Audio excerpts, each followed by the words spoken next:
Good morning, and thank you so much for starting your Sunday with us. I'm Erin Murray. This is your Spectrum News in 90 update.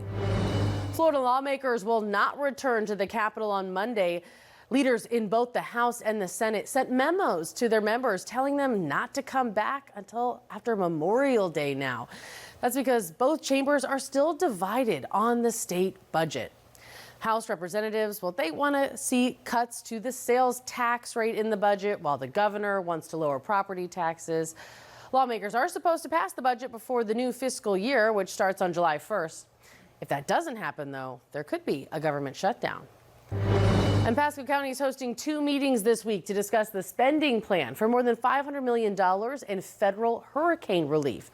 One meeting is happening on Monday at the Wiregrass Ranch Sports Campus. Then the other is going to be on Tuesday at the West Pasco Government Center.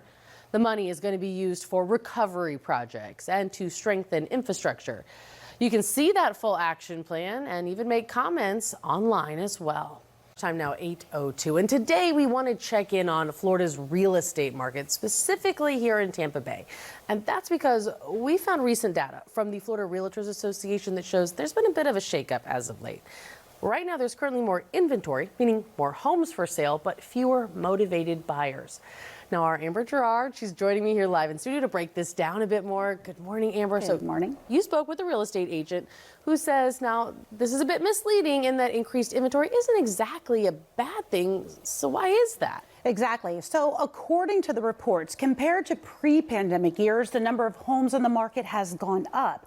But because prices haven't gone down, fewer offers are coming in. But one local real estate expert says when you put things into context, this isn't necessarily a bad thing.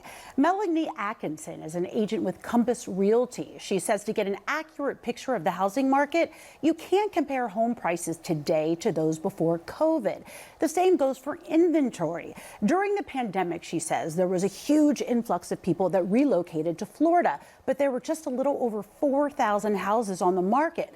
Now, because of that demand, home prices skyrocketed. Today, she says, there were about 22,000 houses on the market, and the number of people moving to Florida has leveled out, thereby creating more of a balance in the market. Now, it's true that prices haven't gone down substantially, but she says if they had, it wouldn't really benefit anyone. I mean, think about it like gas prices. You get used to $4 gas, you know, it feels like you're saving money whenever you're paying $3.75, but you were paying $2.50 5 years ago. Everything is elevated. In order to go back to those numbers, we have to wear away all of this equity. Now, Melanie says the best way to make home ownership more affordable in Florida is by reducing all of the cost involved. Now, that's interest rates, home insurance, property taxes, HOA fees, and utility fees. Lastly, Melanie says the real cause of the increase in inventory is the condo market. She says no one is buying them and inventory is piling up because requirements imposed by the state as a result of the Surfside condo collapse, the costs now associated with owning a condo, Erin, have nearly doubled. No, we hear countless stories of people who own condos right now. They've been telling us it is such a tough situation with them. We're going to continue reporting on that because we know things are changing, but great information this morning, Amber. Thank you.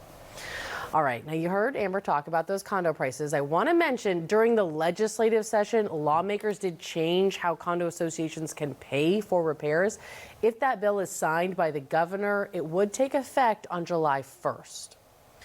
And for those trying to buy a home right now, there are free in-person workshops happening in Tampa. Organizers say attendees could even receive up to $100,000 to help them with their down payment.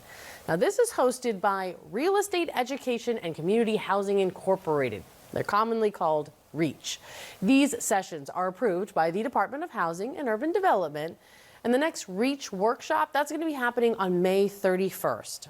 That one starts at 8:30 in the morning at the Children's Board of Hillsborough County on Palm Avenue. Registration is required. You can find all the details if you're curious about this. We've put them up on baynews9.com.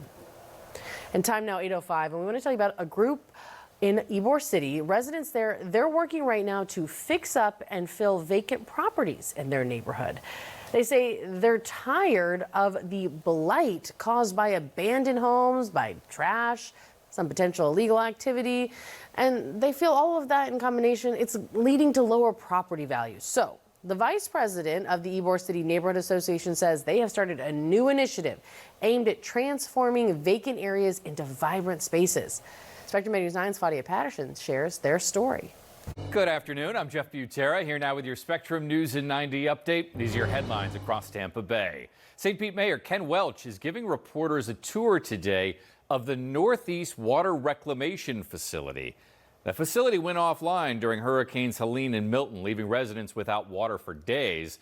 City leaders tell us they've invested in several projects to try and prevent something like that from happening again. Some people who had to evacuate their Clearwater condo building last week are returning home today.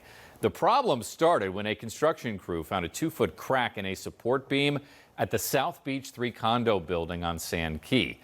There are conditions for those who plan to move back in. Balconies at 22 different units are off limits. So are the master bedrooms in 2 separate units. Got a major road closure that starts tomorrow. FDOT is closing the northbound Howard Franklin Bridge from 11 at night to 5 in the morning. Crews are installing signs, but because of it, you won't be able to use the Howard Franklin overnight to cross the bay from Pinellas into Hillsborough. Again, this starts Wednesday night. Your big story this afternoon, will St. Pete be able to keep your water on if a hurricane hits this year? They shut off some residents' water for a couple days during last year's hurricanes. So I asked city leaders this question. Will St. Pete water be better able to handle storms in the future? Yes, Why? because of the investments that we're making in the system. And today we are digging deeper into what those investments are and why the city hadn't invested in them sooner. Happening right now, Polk County deputies say they are searching for a killer, someone who set off a deadly chain reaction on Monday, and now they're offering a $5,000 reward for his arrest. Sheriff Grady Judd is calling it a double homicide and the result of a drug deal that went bad. The sheriff's office shared some photos from the scene. Deputies now say someone shot a 19-year-old who was driving this white Mercedes. That driver was killed, and his car went careening into a house on Pirates Way. Before it got there, though, the car hit a 38-year-old man named Nathaniel Jones, who was riding his bike, and Jones was killed. The sheriff says Jones was tragically in the wrong place at the wrong time.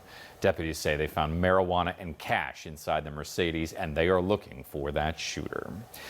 Today in Tallahassee, the accused FSU school shooter just made his first court appearance.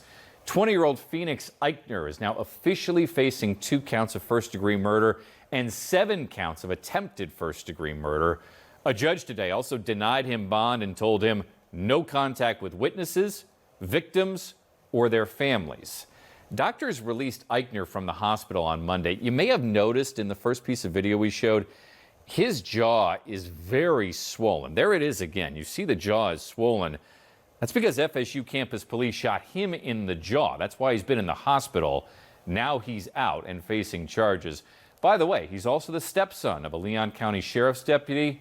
It remains unclear what his motive was. In your health news today, the CDC is now partnering with NOAA, trying to better protect Americans from the heat. Yeah, the CDC found ER visits from heat-related illnesses jumped last year. So the new plan involves a heat risk forecast tool. It is a 7-day forecast that shows you when heat may be so sweltering it could hurt you. There's also a heat risk dashboard that tells you about local air quality and offers you some ideas for protection. Right now, I want to bring in our weather expert, meteorologist Josh Linker, to talk about this. Josh, if you live in Florida, you know it gets hot, and here at Bay News 9, we talk about the weather every 10 minutes. So what do you think this tool could do for people? I just think it makes it a little bit more of an effective communication tool, Jeff, because yeah, you're right, it does get hot here, and when we have days like this where you're out in the sun, of course it's nice out there today, but going forward through the summer, having different levels of how dangerous the heat might be, and especially since we keep getting this influx of folks from the north to come down, we can have those dangerous conditions for a longer period of time. So it just puts a graphical representation, more informational on how dangerous the hot weather could be during the summertime, when you should be outside, when you should take it easy, when you should drink even more water, you know, those kind of things. And I just think communication is key for this kind of thing. Back to you. All right, now we want to bring in meteorologist Josh Linker to talk to us about these burn bans.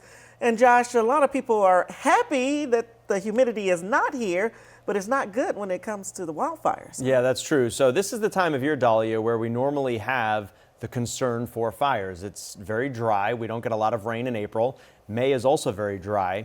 And we have drier air in place, the low humidity. It feels good, like you mentioned, but it just allows fires to start and spread. And then you factor in some days where it gets a little bit breezy, and that's where things are a bit of a problem. So you want to use common sense if you're going to be making a campfire or burning debris or something like that, but you just really want to make sure that it is out before you leave it unattended, just because the conditions are so dry, and one little ember flying off to the side in the very dry ground, very dry air can cause a lot of problems.